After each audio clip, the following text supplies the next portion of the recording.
kami. Dan kita kali ini yang beda nih, kita berjumpa lagi dalam ibadah online. Tapi kita percaya teman-teman, kita semua meskipun di rumah masing-masing, tapi kita sama-sama bersuka cita karena Tuhan Yesus ada di dalam hati kita. Maka dari itu kita mau sama-sama memuji Tuhan, kita mau nyanyikan lagu Hatiku Percaya.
Kita mau bersatu di dalam doa. Mari kita bersatu dalam doa. Tuhan Yesus yang baik, terima kasih Tuhan kalau untuk segala kebaikan-Mu yang sudah Kau berikan kepada setiap kami Tuhan. Terima kasih buat kesehatan, kekuatan yang Kau berikan kepada setiap kami, sehingga kami boleh ada di mana kami ada saat ini Tuhan. Terima kasih Bapa sekarang kami ingin melanjutkan Tuhan segala penyembahan kami Tuhan. Tuhan kami percaya Tuhan, tidak satupun kuasa yang mampu membatasi kuasa-Mu Tuhan, tidak satupun kuasa yang mampu membatasi hadirat-Mu Tuhan. Terima kasih Bapa, dalam nama Tuhan Yesus Kristus, biar penyembahan kami Tuhan boleh berkenan di hadapan-Mu Tuhan. Mengucap syukur Tuhan dan berdoa dan percaya, semua yang percaya katakan amin. Kita sama-sama memuji Tuhan, menyembah Tuhan lebih dalam lagi. Teman-teman, apapun keadaannya saat ini, kita percaya ya teman-teman, walaupun banyak masalah, banyak yang rebah di sekitar kita, tapi kita percaya Tuhan tetap jadi kekuatan kita satu-satunya, dan kita nggak akan goyah karena Tuhan berdiri di samping kita. Kita menyanyikan pujian walau 1000 rebah.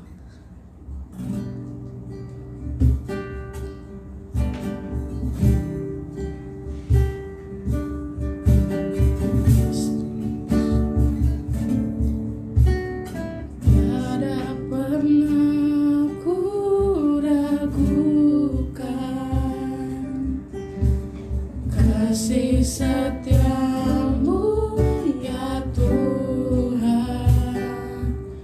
setia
Yesus. Kami mau sama-sama naikkan pujian Tuhan. Kami mau berdoa untuk bangsa kami. Kami mau naikkan pujian doa kami kepadamu Tuhan Yesus. Karena kami percaya Tuhan hanya namamu yang layak ditinggikan atas seluruh bumi Tuhan. Sekarang teman-teman kita mau lebih lagi menyembah Tuhan. Kita mau naikkan pujian doa kami. Syukur untuk setiap rencanamu dan rencanamu yang mulia.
sesuatu yang besar pasti terjadi dan mengubahkan negeri kami. Hanya nama-Mu Tuhan ditinggikan atas seluruh bumi.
Semuanya ke dalam tangan-Mu.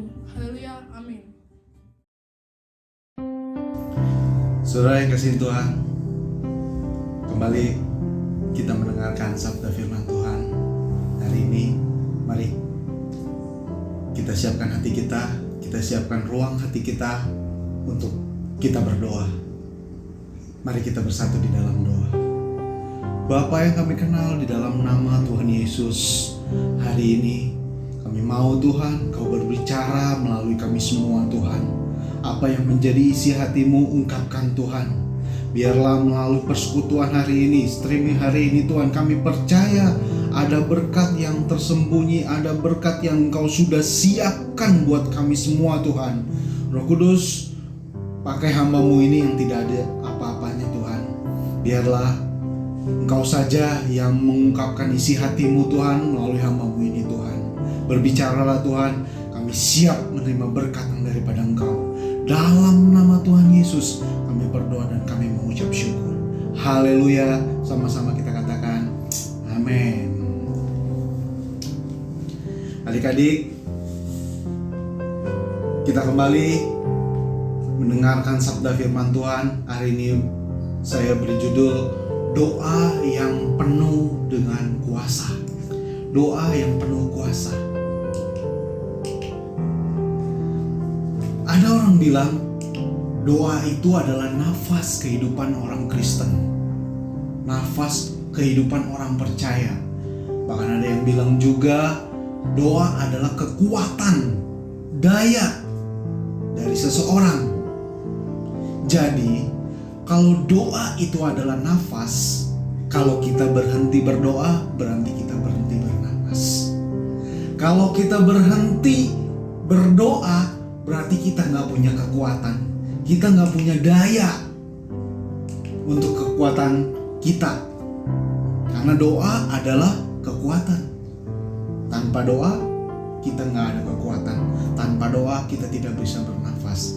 Kalau gak bernafas berarti mati. Saudara yang kasih Tuhan, adik-adik, bagaimana doa yang benar itu? Kadang kita perlu pingin tahu doa yang seperti apa sih yang benar itu, doa yang penuh kuasa itu doa yang seperti apa sih gitu ya. Nah, kita lihat contoh ini.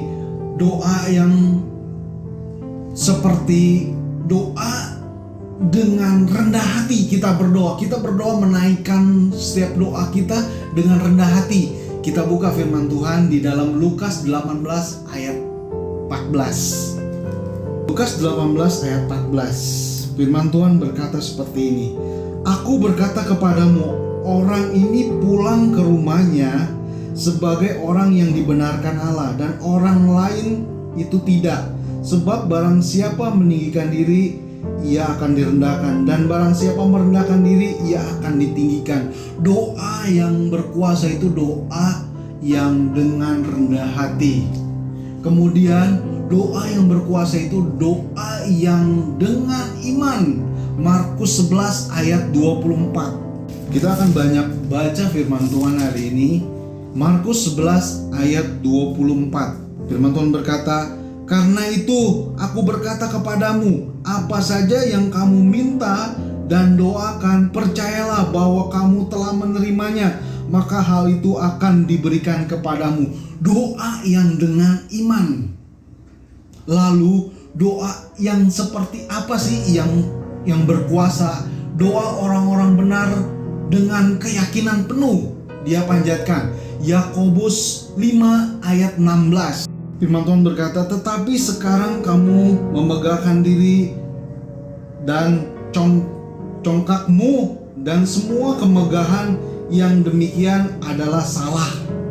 Jadi doa yang penuh kuasa itu doa yang dengan benar, dengan penuh keyakinan dinaikkan. Lalu doa yang dinaikkan dengan kesehatian. Matius 18 ayat 19. "Dan lagi aku berkata kepadamu, jika dua orang daripadamu di dunia ini sepakat meminta apapun juga, permintaan mereka itu akan dikabulkan oleh Bapakku yang di surga." Doa dengan kesehatian. Lalu doa dengan sungguh-sungguh. Yakobus 5 ayat 17. Yakobus 5 ayat 17 berkata, "Elia adalah manusia biasa seperti kita, dan ia telah bersungguh-sungguh berdoa supaya hujan jangan turun, dan hujan pun tidak turun di bumi selama 3 tahun dan 6 bulan." Doa yang sungguh-sungguh.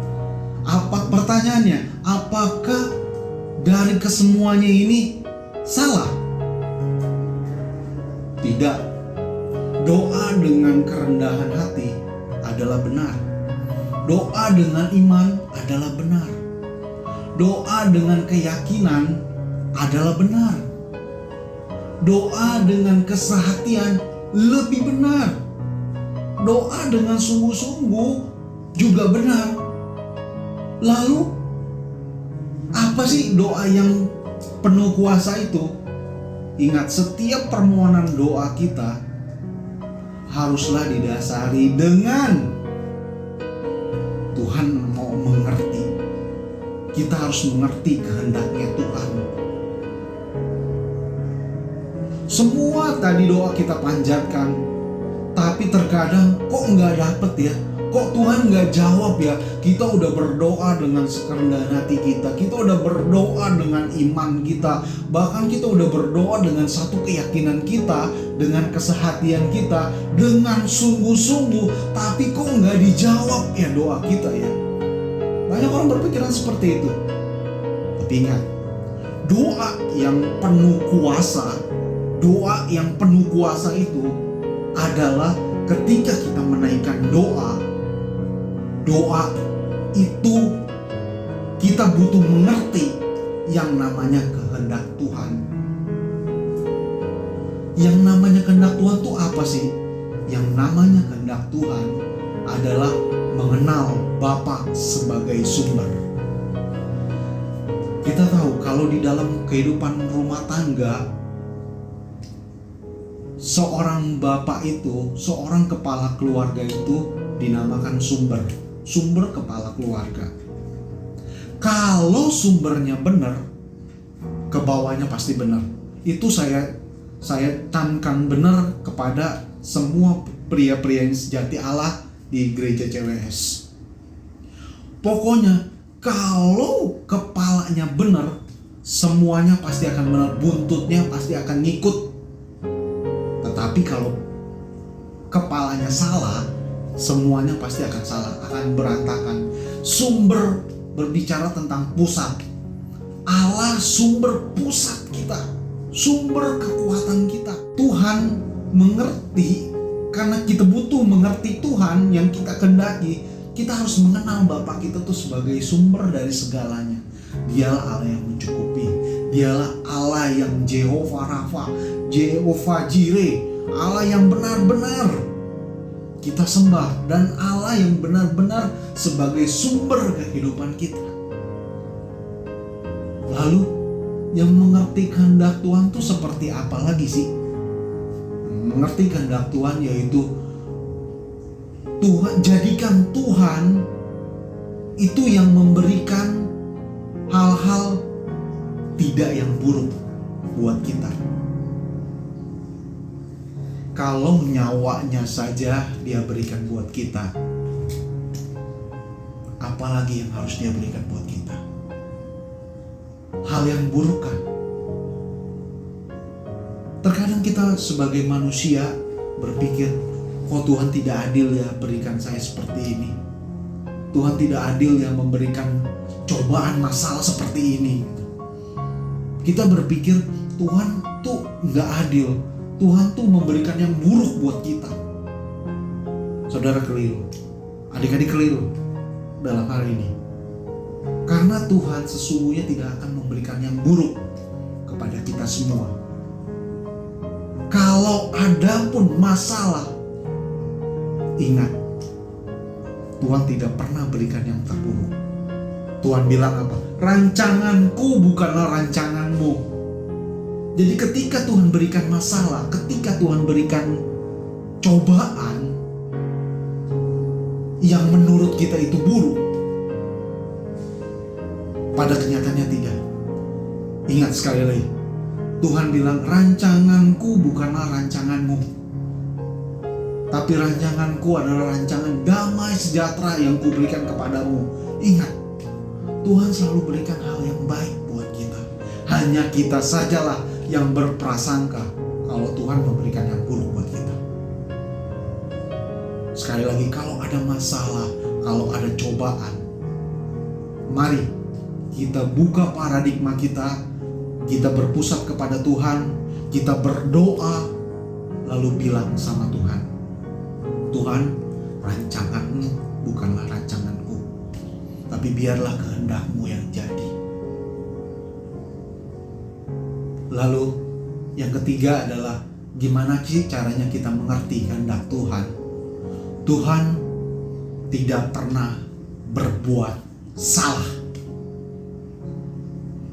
Itu yang harusnya kita tanamkan di dalam hati kita. Kita percaya kalau Tuhan tidak pernah berbuat salah. Manusia bisa aja berbuat salah. Kalau kita berfokus kepada orang, kalau kita berfokus kepada teman, kita berfokus kepada orang yang kita percayakan, atau bos lah, atau adik-adik percaya kepada guru, kepada orang yang lebih tua, kita percaya sama dia, dia bisa aja berbuat salah.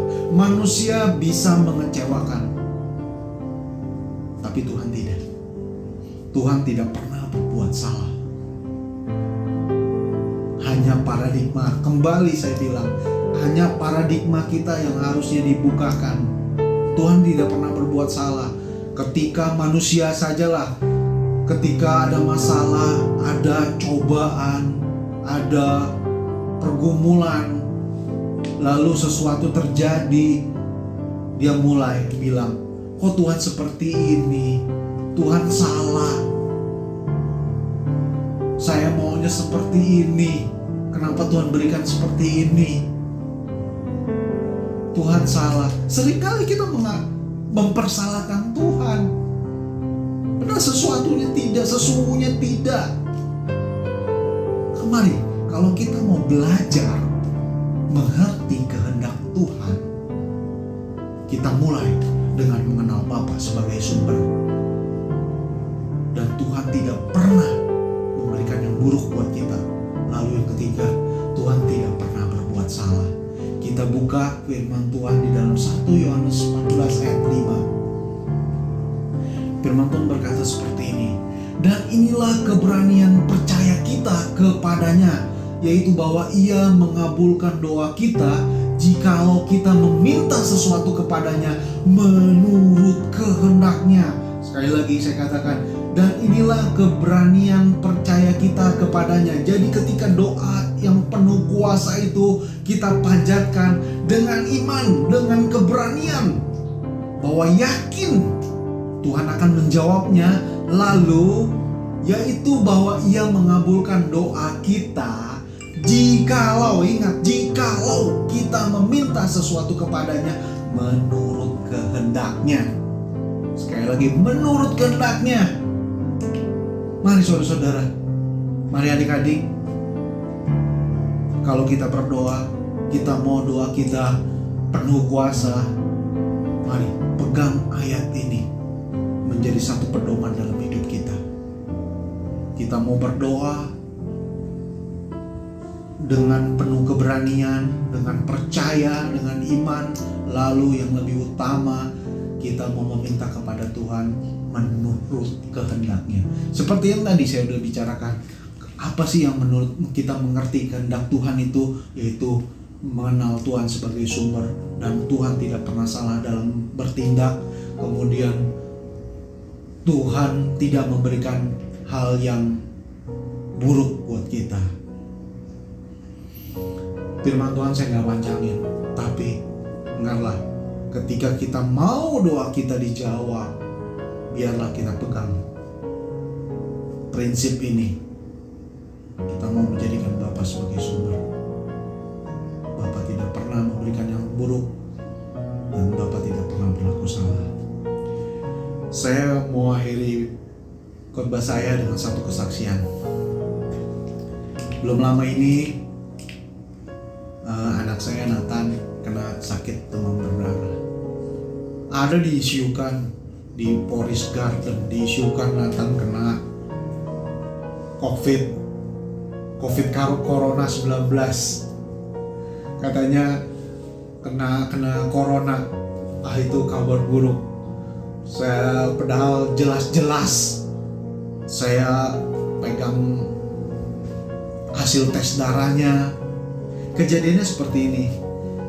Waktu itu hari Sabtu, Nathan sudah mulai panas, tapi dia masih saja ke gereja untuk latihan musik, untuk ngajarin musik.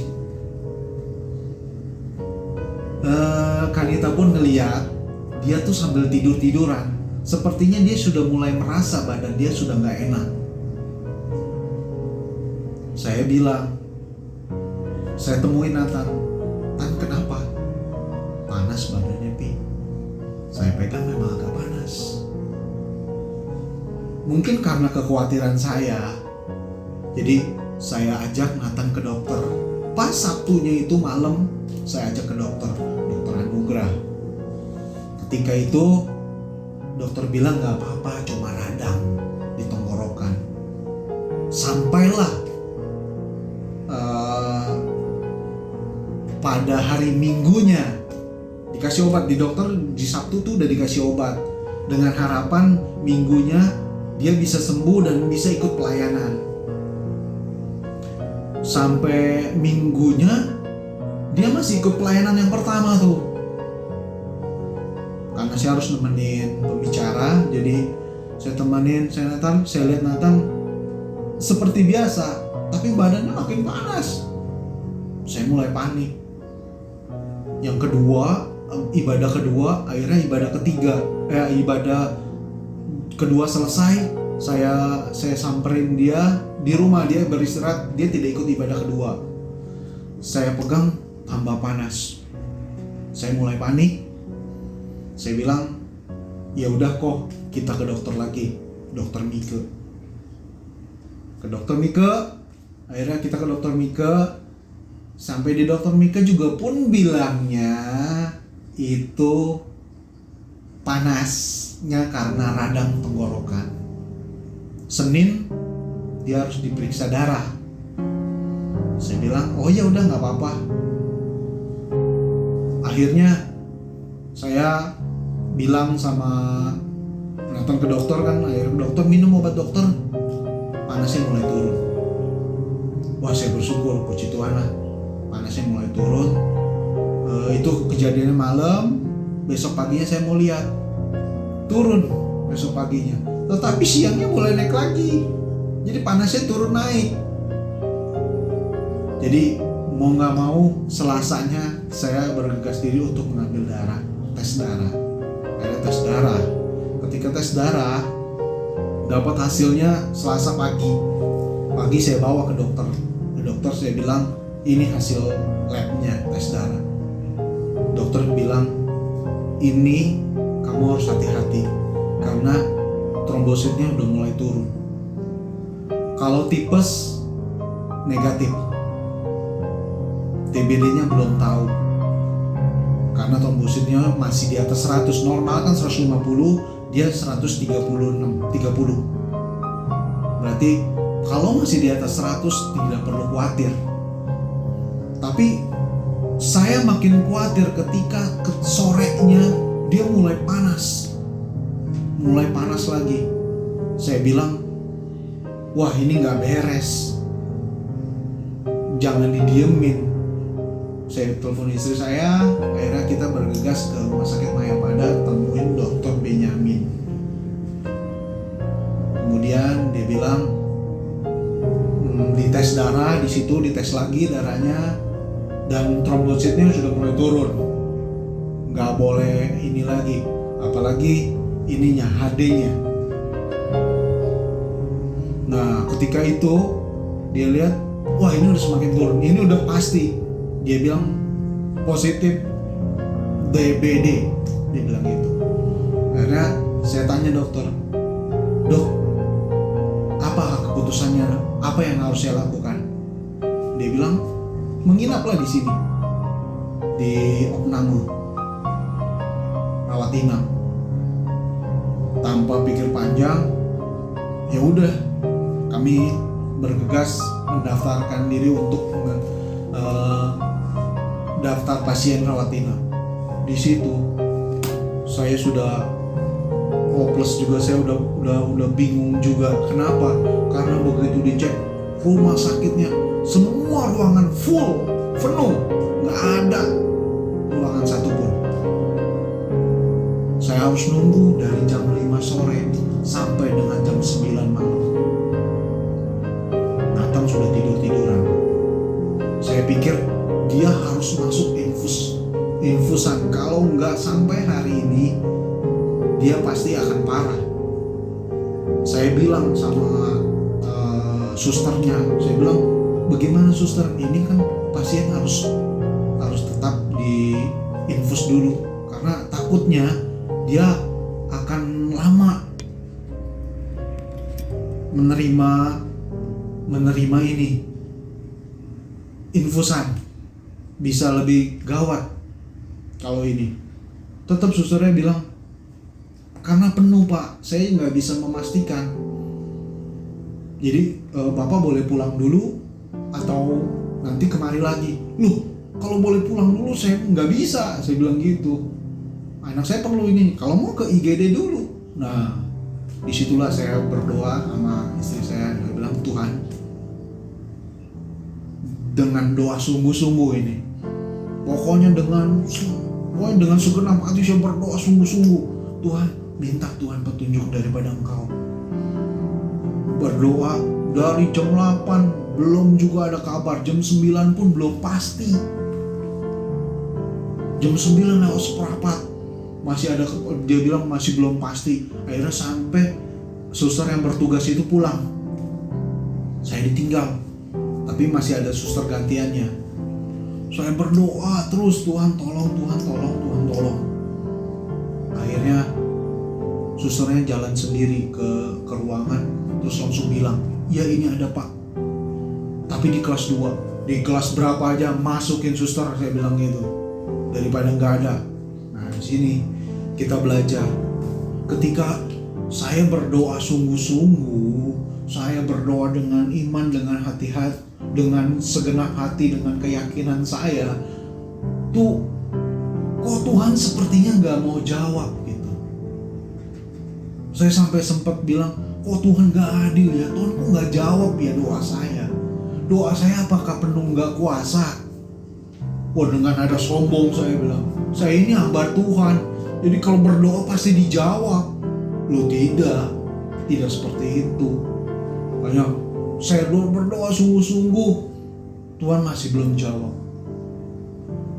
Saya mulai mengerti, Tuhan, saya bilang, biarlah kehendak-Mu yang jadi atas hidup Nathan. Secara manusia saya itu udah gak kuat. Saya bilang, waduh, saya udah capek. Terserah Tuhan deh. Biarlah kehendak-Mu yang jadi. Ketika saya panjatkan kehendak-Mu yang jadi, doa itu powerful, doa itu dikuasa, doa itu penuh kuasa. Akhirnya doa saya dijawab.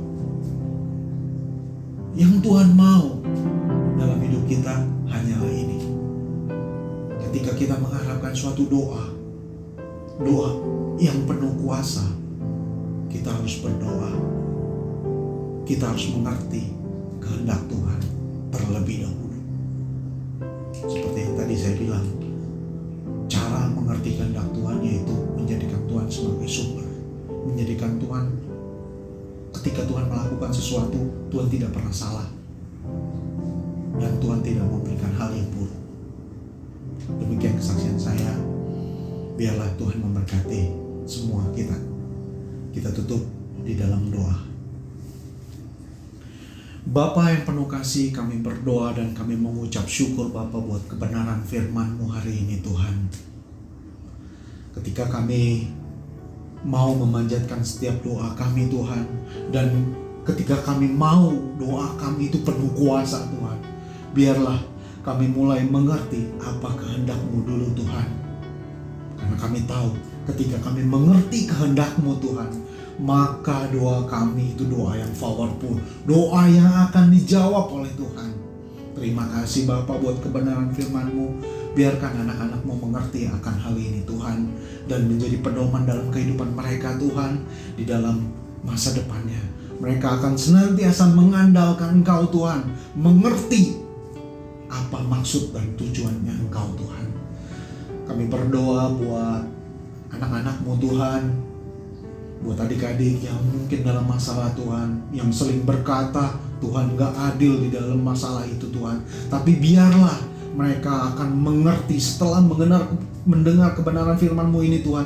Mereka mulai dibukakan paradigma mereka. Mereka mulai mengerti apa maksud Engkau di dalam semua masalah mereka. Apa maksud Engkau Tuhan, apa yang Tuhan kehendaki buat hidup mereka. Biarlah mereka senantiasa bergantung kepada Engkau Tuhan. Terima kasih Tuhan, kami serahkan semuanya kepadamu Tuhan. Adik-adik yang ada di CWS ini Tuhan, biarlah masa depannya Allah memberikan masa depan yang luar biasa, mengerti akan kehendak-Mu Tuhan. Terima kasih Tuhan, segala pujian dan hormat kami kembalikan ke dalam tangan kasih-Mu yang kudus. Kami berdoa dan kami mengucap syukur dalam nama Tuhan Yesus. Haleluya, amin. Terima kasih. Shalom gengs, gimana terberkati kan dengan firman-Nya? Kali ini kita nggak kasih saran hai dulu ya, karena bapak saya lagi beli bensin. Jadi kita langsung aja masuk ke pengumuman. Yang pertama, kita masih ada ibadah, cuman bukan berarti nggak ibadah, cuman online gitu. Jadi kalian jangan lepas dari HP kalian pantengin terus Instagram kita dan di grup WA, karena di situ nanti dibagi link video kita lagi ibadah gitu. Nah, yang kedua itu kita ada komsel.